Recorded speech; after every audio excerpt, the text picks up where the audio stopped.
So what are the enzymes? कोई बता सकता है क्या आपके माइंड में आता है एंजाइम सुन के? What are the enzymes? क्या करते हैं वो? मैम ये रिएक्शन को कैटालाइज करते हैं।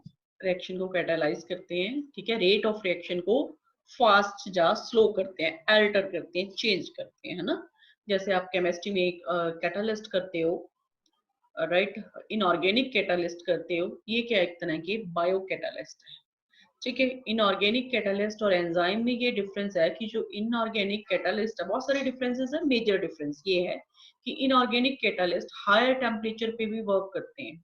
आप करते हो ना केमिस्ट्री लैब में एक्सपेरिमेंट्स, कि किसी यस मैम। सॉल्यूशन को आप हीट करते हो, फिर रिएक्शन होगा, है ना, हायर टेम्परेचर पे भी वो वर्क करते हैं। बट जो एंजाइम्स होते हैं वो इतने हायर टेम्परेचर पे वर्क नहीं कर सकती। से अपने ह्यूमन बॉडी में, है ना, जो एंजाइम्स हैं, राइट, 37 डिग्री सेल्सियस पे वो वर्क करेंगे, है ना। टेम्परेचर बहुत हाई हो जाए या लो हो जाए, then they will not work properly. Okay, so enzymes, inorganic catalyst, and these are the organic catalyst, right? Enzymes are organic catalyst. So इसकी थोड़ी properties कर लेते हैं। Enzymes क्या है? These are the organic catalysts. You should write here organic catalysts. Enzymes are organic catalysts, and they catalyze biochemical reactions.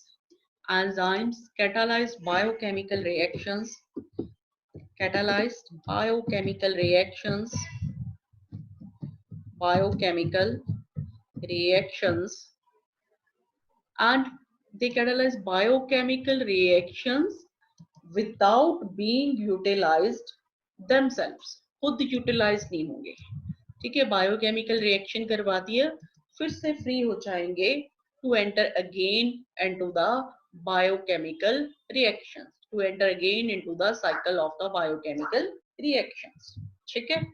Without utilized, without being utilized themselves, ठीक है, right, without being utilized themselves, खुद utilized नहीं होते ये enzymes। then जो enzymes हैं, ठीक है, enzymes, इनकी नेचर क्या है? what is the nature of the enzymes? किस चीज के बने हुए? can anybody guess enzymes?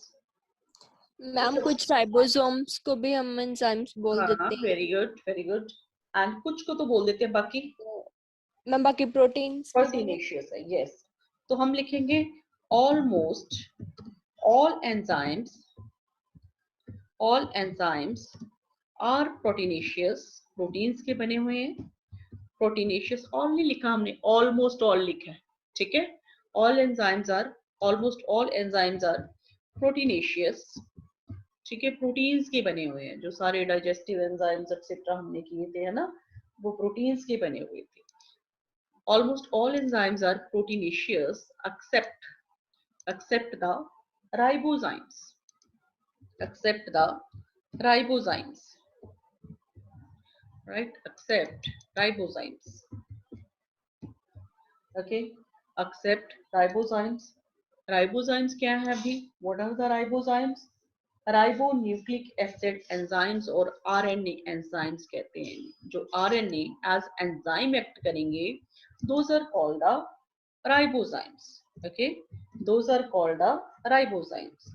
a ribonucleic a ribonucleic acid, right, ribonucleic acid, rna enzyme, rna enzyme, right, a ribonucleic acid RNA enzyme। Then RNA enzymes are found in the ribosomes। कहाँ पे होते हैं ये ribozymes या RNA enzymes? These are found in the ribosomes। RNA enzymes are found in ribosomes। ribosomes में present होते हैं, ठीक है। राइबोसोम्स में इनके फंक्शंस होते हैं काफी। तो मेजर फंक्शन इनका क्या हो जाएगा? दे ज्वाइन, राइबोसोम्स में क्या होना है, ribosomes are called protein factories, proteins बनाने हैं, प्रोटीन बनाने में हेल्प करते हैं, है ना। तो प्रोटीन कैसे बनते हैं, उनके सब यूनिट क्या है, अमाइनो एसिड। तो अमाइनो एसिड ज्वाइन होके प्रोटीन्स बनने हैं, उनको ज्वाइन होने में कौन हेल्प करेगा, आरएनए, एंजाइम्स, राइबोसोम्स, ठीक है। They join amino acids together, amino acids together, amino acids together to form protein chain, to form the protein chain, ठीक है। they join amino acids together to form protein chain, इनका काम ये हो गया ribosomes, ठीक है। so these are the some features of the enzymes, okay। then इनकी जो स्ट्रक्चर होगी, राइट, स्ट्रक्चर, सो इनकी स्ट्रक्चर कैसी है, ठीक है। स्ट्रक्चर जैसे प्रोटीन की स्ट्रक्चर्स थी, क्योंकि प्रोटीनेशियस है ये, ठीक है, like the protein, like the protein, ठीक है। प्रोटीनेशियस है तो स्ट्रक्चर इनकी प्रोटीन होगी, प्रोटीन स्ट्रक्चर होगी, मींस क्या होगा, पहले वही प्राइमरी स्ट्रक्चर मींस जैसे chain of the amino acids बोल देते हैं, सेकेंडरी एंड द टर्शरी। और हमने जब प्रोटीन्स कर रहे थे, आई टोल्ड यू दैट जो प्रोटीन्स हैं उनकी टर्शरी स्ट्रक्चर हो जाती है ना, that is necessary for the enzymes, जो एंजाइम्स एक्टिवेट होंगे एट द टर्शरी स्ट्रक्चर्स। तो एंजाइम्स की क्या होगी, टर्शरी स्ट्रक्चर, टर्शरी स्ट्रक्चर, ठीक है। एंजाइम्स की क्या है, टर्शरी स्ट्रक्चर इज देयर। अब टर्शरी स्ट्रक्चर अगर हमने बनाए तो टर्शरी स्ट्रक्चर कैसी थी एंजाइम की, राइट, जस्ट टर्शरी स्ट्रक्चर,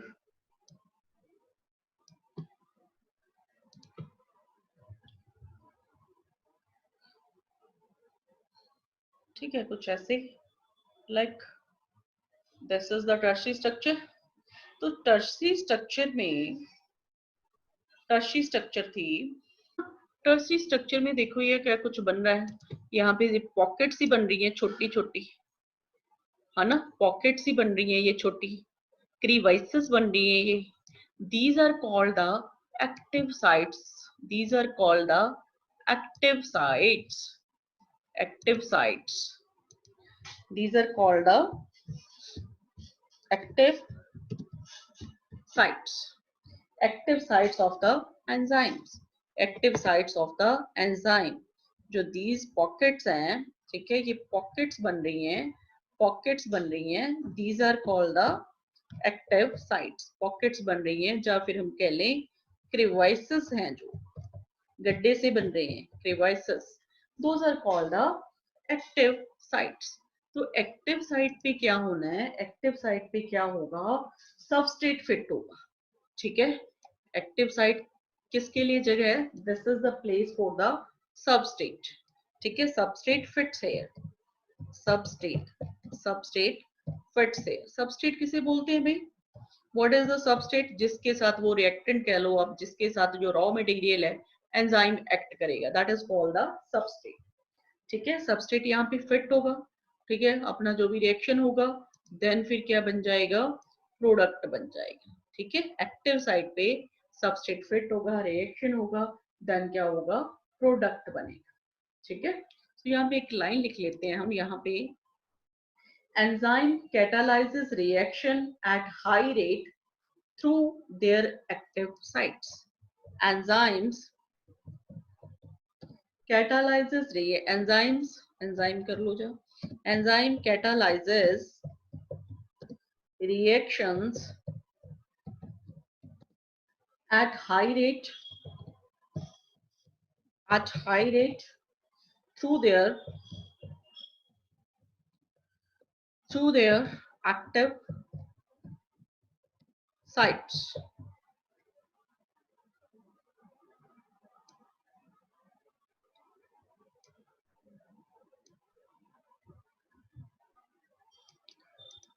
ठीक है, enzyme catalyses reactions at high rate through their active sites. Okay, so active sites में ही क्या करेंगे, ये रेट ऑफ रिएक्शन को कैटालाइज करेंगे। सो इनऑर्गेनिक कैटालिस्ट आपको बता दिया, work at the high rate, right. जब अभी हम कैटालिस्ट की ही बात कर रहे थे ना, कैटालिस्ट टू टाइप के हैं, है ना। एक तो हो गए inorganic catalyst that work at the high temperature, and जो एंजाइम्स हैं those are the organic catalyst. ठीक है, organic catalyst but get damage at high temperature, है ना, यही कहा था हमने। जो एंजाइम्स हैं, एंजाइम्स एंजाइम्स क्या है, ये organic catalyst, organic catalysts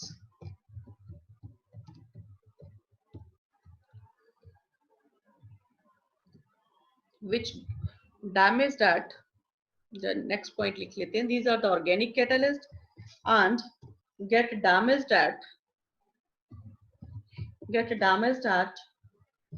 high temperature, say above 40 degree Celsius के ऊपर ये डैमेज हो जाएंगे, है ना। बट क्या होता है ना, कुछ एंजाइम्स ऐसे भी होते हैं जो हाई टेम्परेचर पे डैमेज नहीं होंगे, very high temperature 80 to 90 degree Celsius पे भी वर्क करेंगे। वाई? बिकॉज वो उन ऑर्गेनिज्म से एक्सट्रैक्ट किए जाते हैं जो ऑर्गेनिज्म हाई टेम्परेचर पे सरवाइव करते हैं। ठीक है, जैसे हॉट वेंट्स, हाइड्रोथर्मल वेंट्स हो गया, सल्फर स्प्रिंग्स हो गए। ठीक है, वहां पे जो ऑर्गेनिज्म नेचुरली रहते हैं, बैक्टीरिया एटसेट्रा, हाई टेम्परेचर पे सरवाइव करते हैं, तो उनके अंदर एंजाइम्स भी वैसे हैं, उनमें एडेप्टेबिलिटी हो चुकी है ना, हाई टेम्परेचर पे वर्क करने की। सो उनसे अगर एंजाइम जो हम एक्सट्रैक्ट करेंगे, those will not gate damage eight the high temperature, those will work at the high temperature also. ठीक है, राइट। सो हम लिख रहे हैं यहाँ पे, however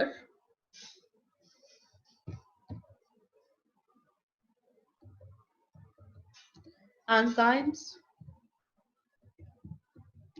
isolated from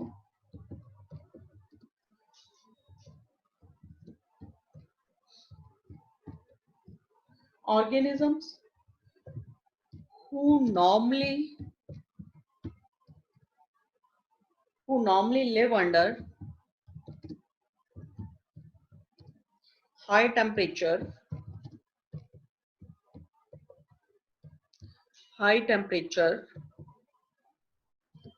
are stable, ठीक है। Enzymes isolated from organism who normally, जो ऑर्गेनिज्म नॉर्मली हाई टेम्परेचर पे भी रहते हैं, उनके एंजाइम स्टेबल होंगे, हायर टेम्परेचर पे वो डैमेज नहीं होंगे। ठीक है, ठीक है, they higher temperature they are stable even at higher temperature 80 to 90 degree Celsius. ठीक है, so they retain their catalytic power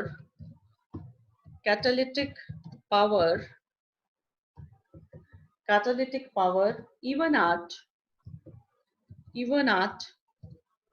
high temperature, even at high temperature say 80 to 90 degrees Celsius, high temperature 80 to 90 degree Celsius,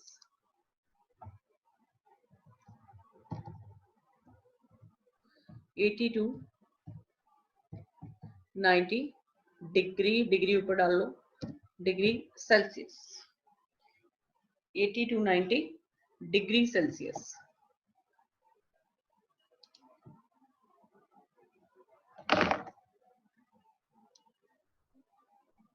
ठीक है, 80 to 90 degree Celsius, right. So ऐसे organism जो higher temperature पे survive करते हैं, those are called the thermophilic organisms, those are called the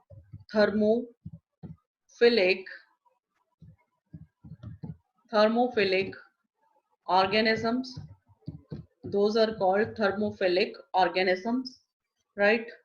तो उनमें से उनसे जो एंजाइम्स एक्सट्रैक्ट किए जाते हैं, एंजाइम एक्सट्रैक्ट किए जाते हैं, those are called thermostable enzymes.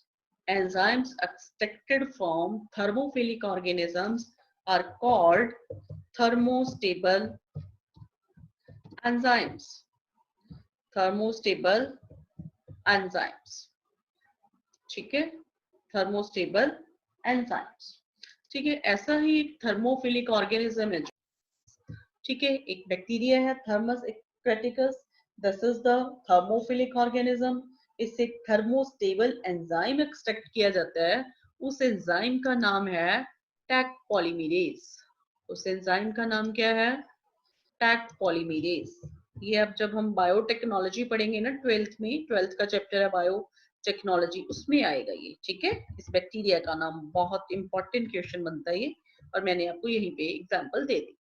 Tag polymerase, ये टैग पॉलीमरेज है, आगे एक रिएक्शन होता है पीसीआर पॉलीमरेज चेन रिएक्शन, उसमें काम आएगा, है ना, क्योंकि ये पीसीआर होता है हाई टेम्परेचर पे किया जाता है, बाकी जो है डीएनए सिंथेसिस यहाँ पे की जाएगी, राइट। नॉर्मल जो डीएनए पॉलीमरेज है वो तो इतने हाई टेम्परेचर पे वर्क नहीं कर पाएगा, तो वहां इसे टैग पॉलीमरेज एंजाइम यूज किया जाएगा, ठीक है, राइट। बायोटेक्नोलॉजी में भी ये वाला पोर्शन हम करेंगे। Thermus aquaticus bacteria, this is the thermophilic organism. It produces a thermostable enzyme. It produces a thermostable enzyme. ये क्या है? बैक्टीरिया है, ठीक है। This is the thermophilic bacteria. Thermophilic bacteria, right? This is the thermostable enzyme. Thermostable enzyme, right? And this tag polymerase is used in the PCR reaction, polymerase chain reaction. यहाँ पे use किया जाता है ये, okay, polymerase chain reaction, ठीक है, polymerase chain reaction, यहाँ पे ये यूज किया जाएगा।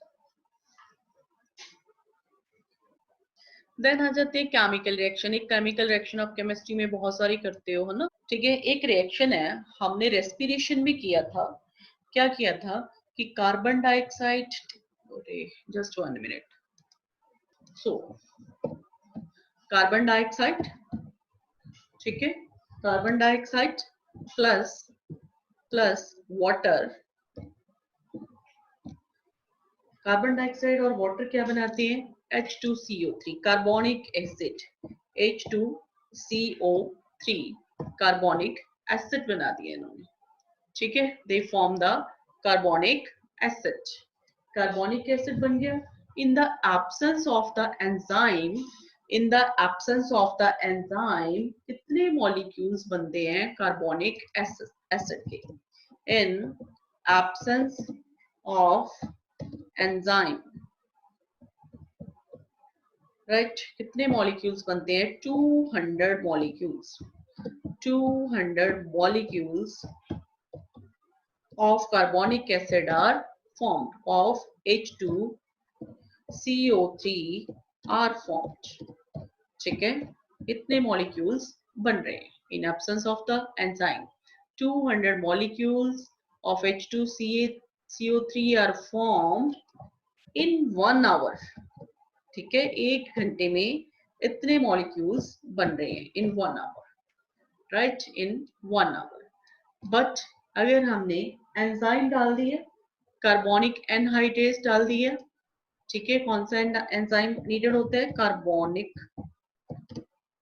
कार्बोनिक एनहाइड्रेज, कार्बोनिक एनहाइड्रेज जो कि आरबीसीएस में प्रेजेंट होता है, ठीक है, आरबीसीएस में प्रेजेंट होता है। तो क्या होगा? रेट ऑफ रिएक्शन कैसे चेंज हो जाएगा? In the presence of enzyme, in the presence of enzyme कितने molecules बनेंगे? 6 lakh molecules of carbonic acid in 1 second, ठीक है, 6 लाख मॉलिक्यूल्स बन जाएंगे। देखो रेट ऑफ रिएक्शन कितना फास्ट हो गया है, ठीक है, right. 6 lakh molecules of carbonic acid H2CO3 are formed in 1 second, in 1 second, ठीक है। तो 6 लाख मॉलिक्यूल्स बनेंगे, सो रेट ऑफ रिएक्शन इतना ज्यादा फास्ट हो गया। अब मैंने 6 लाख मॉलिक्यूल्स पर सेकंड बोला है, ठीक है। आपको पर मिनट भी पूछा जा सकता है। अगर पर मिनट पूछेंगे तो आप क्या करोगे, इसे 60 से मल्टीप्लाई कर दोगे, ठीक है, राइट। वो पर मिनट आ जाएगा, ठीक है। अगर पर आवर पूछा होगा तो उसे जो पर मिनट आ गया फिर से उसे 60 से मल्टीप्लाई कर दो, ठीक है। In examination anything can be asked, ये मॉलिक्यूल्स पूछ सकते हैं इन 1 सेकेंड, 1 मिनट, 1 आवर, तो आप वैसे ही मल्टीप्लाई कर दोगे, ठीक है, राइट। जो 1 मिनट में हो जाएंगे इतने हो जाएंगे। 1 मिनट में अगर आप करोगे यू कैन कैलकुलेट अदरवाइज, ठीक है। This is in 1 minute. फिर इसे मल्टीप्लाई कर देते हैं, 1 आवर में कितने हो जाएंगे, 2 1 मल्टीप्लाई करोगे तब कितनी जीरोस आएंगी, अगेन 7 जीरोस, ठीक है, राइट। सो इतनी अमाउंट हो जाएगी of water in 1 hour, in 1 our,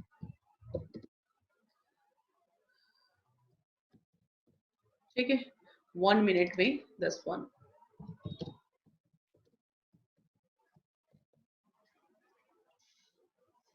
okay, ठीक है। तो इतना रेट ऑफ रिएक्शन फास्ट हो जाएगा। तो ये सारा कैसे हो जाएगा, क्यों हुआ इतना high rate of chemical reactions, ये कैसे करते हैं। पहले ये वाला हम जो ग्राफिक्स है, फ्लो चार्ट है, ये है ना, ये पढ़ते हैं कि what is shown here, what is shown here. तो ये क्या है, प्रोग्रेस ऑफ रिएक्शन है।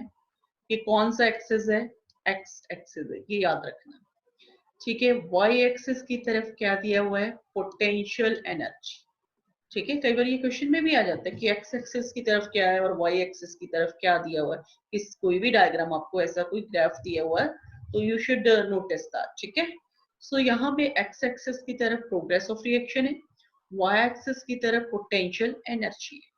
तो यहाँ पे दे रखा है सबस्ट्रेट, ये पोटेंशियल एनर्जी है सबस्ट्रेट की, ठीक है, ये सबस्ट्रेट है, ये प्रोडक्ट बन गए, and this is the transition state. क्या होती है, विल टेल यू, ठीक है। Substrate, products, transition state. यहाँ पे क्या लिखा हुआ है, यहाँ पे लिखा है activation energy without enzyme, and here is written activation energy with enzyme. जब एंजाइम प्रेजेंट है देन एक्टिवेशन एनर्जी कितनी है, एंजाइम जब एब्सेंट है देन एक्टिवेशन एनर्जी कितनी है, दिस इज गिवन, ठीक है, राइट। पहले हम कर लेते हैं, जैसे मानो कोई दो सबस्टेट है, सो दो सबस्टेट है A plus B, there are two substrates A plus B, ठीक है। एक सबस्टेट A है, ओके, एक सबस्टेट क्या है, A है, राइट। दूसरा सबस्टेट है B है। रिएक्शन होगा, ये सबस्टेट्स हैं, ठीक, रिएक्शन होगा तो दो प्रोडक्ट्स बनेंगे। सपोज ये रिएक्शन है, ये प्रोडक्ट्स बन गए C एंड D, ठीक है, राइट। तो इसके लिए मान लो हमें कोई एनर्जी देनी पड़ी, that is called the energy of activation, EACT लिख रही हूं मैं यहाँ पे, एनर्जी ऑफ एक्टिवेशन, ठीक है। ये अपने क्या होगी, सबस्ट्रेट, यहाँ पे सबस्ट्रेट लिख लो, ये अपने होगी product in the presence of the enzyme, ये हो रहा है, ठीक है। अब जब सबस्ट्रेट रिएक्टेंट्स में चेंज होंगे, ठीक है, डायरेक्टली तो नहीं हो जाएंगे। पहले तो क्या होगा, जो सबस्ट्रेट्स हैं, है ना, जो रिएक्टेंट्स हैं, जैसे बेरियम हाइड्रोक्साइड किया था, BaNOH2 की आपस में बॉन्ड ब्रेकिंग होगी पहले तो, है ना, उनकी बॉन्ड्स ब्रेक होंगी पहले, राइट। फिर नई बॉन्ड्स बनेंगी प्रोडक्ट्स बनाने के लिए, है ना। सो पहले क्या होगा, यहाँ पे बॉन्ड ब्रेकिंग होगी, ठीक है, इनकी बॉन्ड ब्रेकिंग हुई, राइट, बॉन्ड ब्रेकिंग हुई। अगर बॉन्ड ब्रेकिंग हुई तो उसके लिए क्या है, एनर्जी इज रिक्वायर्ड। ठीक है, this bond breaking requires the energy, right, it requires energy. bond breaking of the substrate require energy, it requires the energy required है उसके लिए, ठीक है, राइट। एंड फिर न्यू बॉन्ड फॉर्मेशन हो जाएगी, ठीक।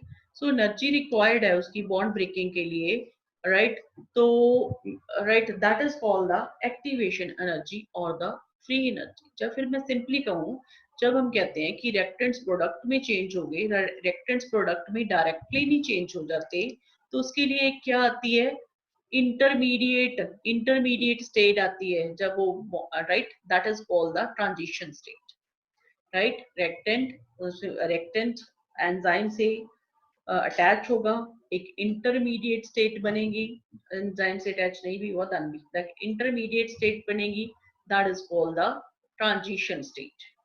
ठीक है, that is called the transition state, this is the intermediate stage. आप लिखो यहाँ पे intermediate state or the transition state, and this intermediate state is temporary, unstable, transient। ठीक है, इसे ट्रांजिएंट स्टेट बोल देते हैं, अनस्टेबल स्टेट बोल देते हैं, अनस्टेबल, राइट। जो फिर ट्रांजिएंट राइट, और अनस्टेबल लिख दिया हमने, और टेम्परेरी, ये टेम्परेरी स्टेट है, टेम्परेरी स्टेट है, ठीक है, टेम्परेरी स्टेट है ये, ठीक है। फिर क्या होता है, उसके बाद प्रोडक्ट्स बन जाते हैं, उसके बाद क्या होगा, प्रोडक्ट्स बन जाएंगे, ठीक है। पहले हम बहुत सिंपल सी बात देखते हैं, या जब कोई रिएक्शन है, जैसे सबस्ट्रेट थे, ये तो उसकी इनिशियल सबस्ट्रेट की पोटेंशियल एनर्जी है, ये प्रोडक्ट्स की पोटेंशियल एनर्जी है। जब सबस्टेट है, प्रोडक्ट्स में चेंज हो रहे हैं, एक पर्टिकुलर कोई रिएक्शन है, सबस्टेट उसके प्रोडक्ट में चेंज हो रहे हैं, तो क्या होगा, सबस्टेट पहले जाएंगे ट्रांजिशन स्टेट में, ट्रांजिशन स्टेट से फिर बन जाएंगे वो प्रोडक्ट, राइट। जो ट्रांजिशन स्टेट में जाने के लिए, right, energy is required, substrate transition state में जाएंगे, उसके लिए एनर्जी रिक्वायर्ड है। मान लो आप यहाँ पे खड़े हो, राइट, आप सबस्टेट हो, आपको इस प्लेस पे जाना है, तो आपको ये एनर्जी की पहाड़ी पार करके जाना पड़ेगा, ये मान लो सिंपली, ठीक है, एनर्जी की ये पहाड़ी पार करके जाना है, राइट। तो जो एनर्जी डिफरेंस हो गया, ये तो सबस्टेट की एनर्जी है, ये इतनी ट्रांजिशन स्टेट की एनर्जी है ना, ये ट्रांजिशन स्टेट की एनर्जी है। तो एक्टिवेशन एनर्जी क्या हो गया, राइट, एक्टिवेशन एनर्जी क्या हो गया, जो आपको पहाड़ी को पार करने के लिए एनर्जी रिक्वायर्ड है, that is the activation energy, ठीक है। अब सब स्टेट ने ट्रांजिशन स्टेट में जाना है, तो दैट एनर्जी चाहिए, that is the activation energy, ठीक है। इसे आप फिजिक्स में फ्री एनर्जी भी बोल देते हो, थर्मोडायनामिक्स में। So energy difference between the transition state and substrate is called activation energy. So activation energy क्या है, पहले लिखो, एक्टिवेशन एनर्जी, इसकी डिफरेंट डेफिनेशन दे सकते हैं। एक्टिवेशन एनर्जी, सो क्या हो गया activation energy, energy difference between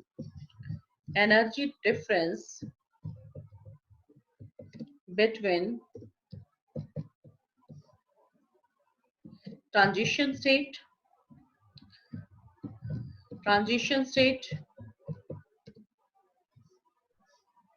and substrate, ठीक है। सबस्टेट और ट्रांजिशन स्टेट की एनर्जी में जो डिफरेंस है, that is the activation energy, that is the activation energy, ठीक है।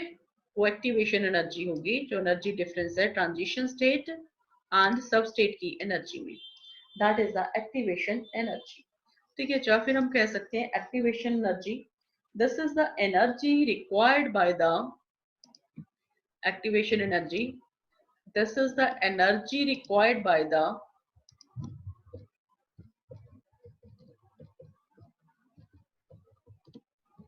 energy required by substrate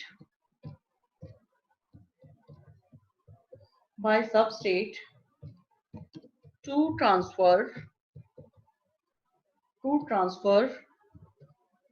into transition